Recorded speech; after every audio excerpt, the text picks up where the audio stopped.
ES institucijai nusprendžiau dirbti todėl, kad visada žavėjausi ES projektu, man jis labai patiko nuo labai senų laikų.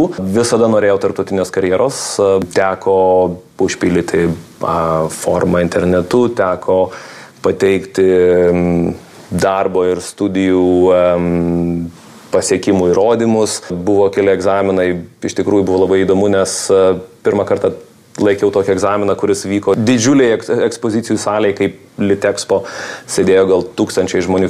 Testas vyko bene 4 valandas. Nebuvo lengva.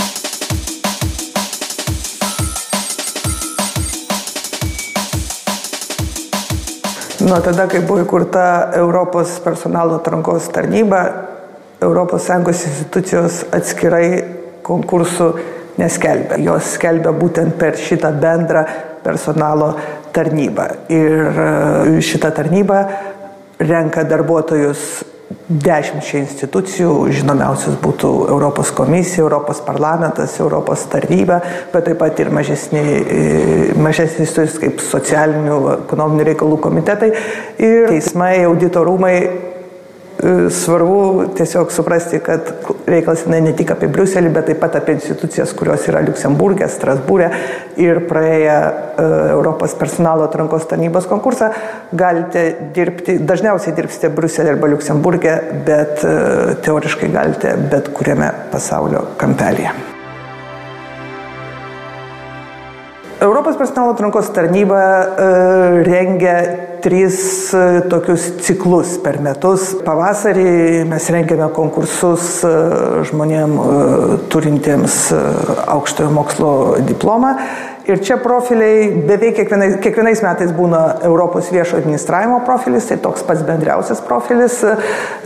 Kiekvienais metais būna ekonomika ir teisė, dažnai būna auditas, statistika. Vasarą būna konkursai vertėjams raštu, žodžiu ir tokiai ypatingai profesijai kaip teisininkai, lingvistai. O rudenį vyksta konkursai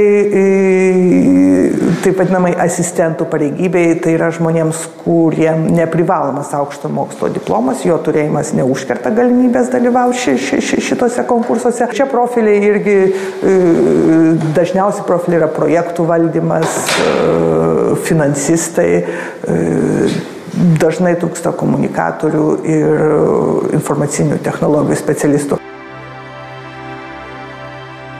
Konkursas vyksta tradiciškai 3 etapais. Žmogus laiko dažniausiai žodinius, skaitmeninius ir abstraktaus mąstymo testus. Juos galima laikyti bet kurioje ES šalyje, tam nereikia vykti į Briuselį. Ir tai yra testai, kurių metu atsijojama didžiausia dalis žmonių. Jisai vyksta Briuselyje ir tai yra pusės dienos arba visos dienos užsiėmimas, kurio metu kandidatai rašo rašto darbą, daro žodinį pristatymą, dalyvauja interviu su komisija, prioritetizavimas, komunikacija, gebėjimas dirbti grupėje. Yra 8 dalykai, kurie yra tikrinami šitų testų metu.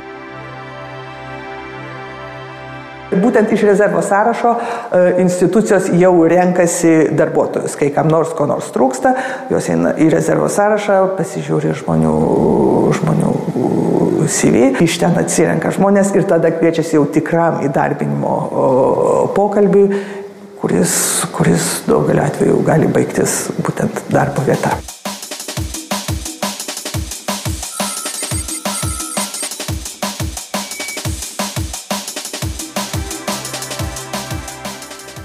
Svarbiausi sprendimai, svarbiausias darbas vyksta posėdžių metu.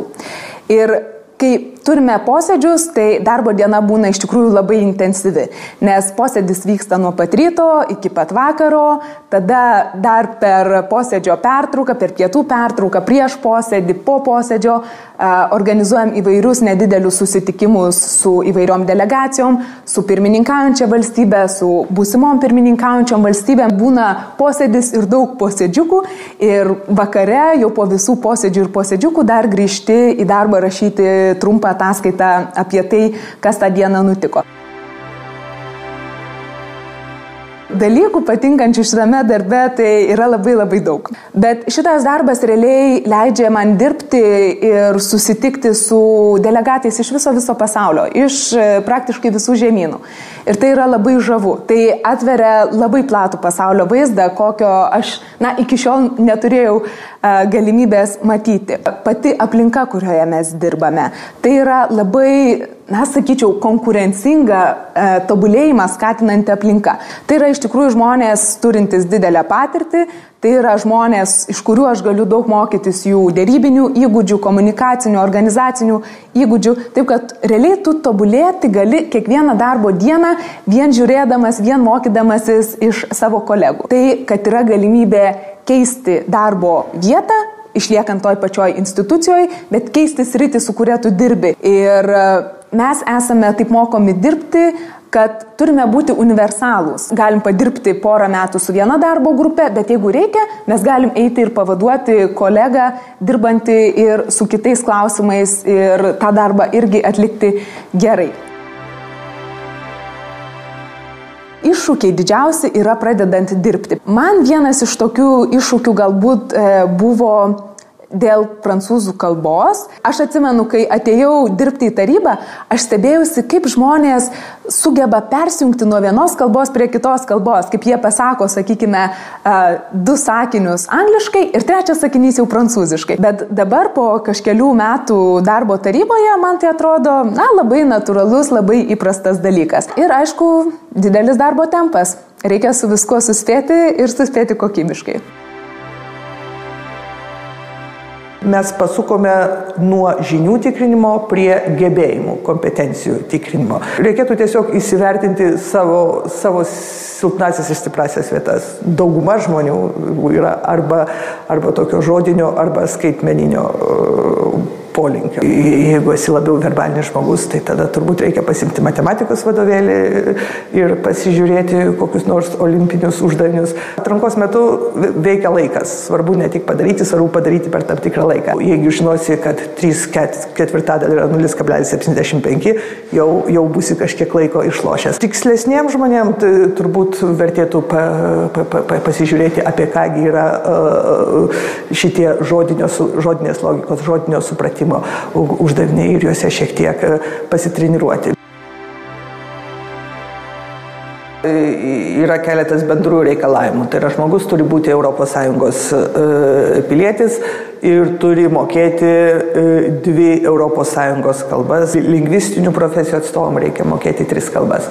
Akademiniai reikalavimai administratoriaus kategorijai reikia bakalauro diplomo, tai yra mažiausiai 3 metų trukmės universitetinio išsilavinimo diplomo. Yra asistento specialybė, kuriai aukštojo mokslo diplomų nereikia, užtenka specialaus išsilavinimo diplomo ir tam tikros profesinės patirties. Kokie diplomai priklauso nuo konkurso tipo. Jeigu ieškome auditorių, reikia žmogaus su auditorių diplomais, jeigu ieškome komunikacijos specialistų, reikia žmonių su komunikacijos. Yra kiekvienais metais rengiamas konkursas bendrai Europos viešo administravimo specialybei, kur iš principo tinka bet koks diplomas. Tik tai reikia turėti galvoje, kad kuo mažiau specialybė yra apibrėžta akademiniais reikalavimais, tuo daugiau žmonių į ją aplikuoja. Todėl aš manau, kad didesnį šansą turi tie, kurie turi konkrečius ir paklausius ekonomisto, teisininko, komunikatoriaus, informacinių technologijų specialistų diplomus. Tavo darbas daro įtaką 500 milijonų žmonių gyvenimui. Tai tame darbe tikrai nesunku yra rasti prasmę ir matyti, ką tu darai. Darbas multikultūrinėje, daugiatautėje, tarptautinėje institucijoje. Iš tikrųjų, tu turi galimybę keisti gyvenimo karjerą, nekeisdamas darbdavio. Yra iš tikrųjų vidinio mobilumo galimybės. Taip pat Europinės institucijos žmogus skatinimas yra mokytis, tobulėti, jeigu nori keisti profilį. Ir tai yra palaikoma. Yra kompetitingas, kaip mes sakome, atlyginimas. Administratoriai, tai yra tie profiliai, kur reikalingas aukšto mokslo diplomas, jų startinis atlyginimas prasideda nuo 4 000 eurų, asistentų nuo poros tūkstančių eurų. Yra tam tikros šeimos išmokos, kadangi vis tik tai dauguma žmonių yra ekspatrijuojami, tai yra, jie atvažiuoja iš savo šalių, jeigu jie turi šeimą, sutuoktiniai turi mesti darbą, ieškotis kito darbo. Yra šeimos išmokos ir yra išmokos už vaikus, tol kol jie priklausomi. Iš tikrųjų, jeigu yra toks noras, tai pabandyti tikrai reikia, nes blogiausiu atveju kas gali atsitikti? Žmogus nuspręs, kad galbūt neįdomu, tada sugrįš į Lietuvą, bet jau sugrįš su nauja patirtimi, su nauju požiūriu. Bet manau, bent kažkiek laiko nuvažiavus, padirbėjus, tikrai atsiveria kiti horizontai. Norintiems dirbti ES institucijose, siūlyčiau labai rimtai ruoštis egzaminams. Ir jeigu nepavyks, bandyti dar kartą ir dar kartą ir dar kartą.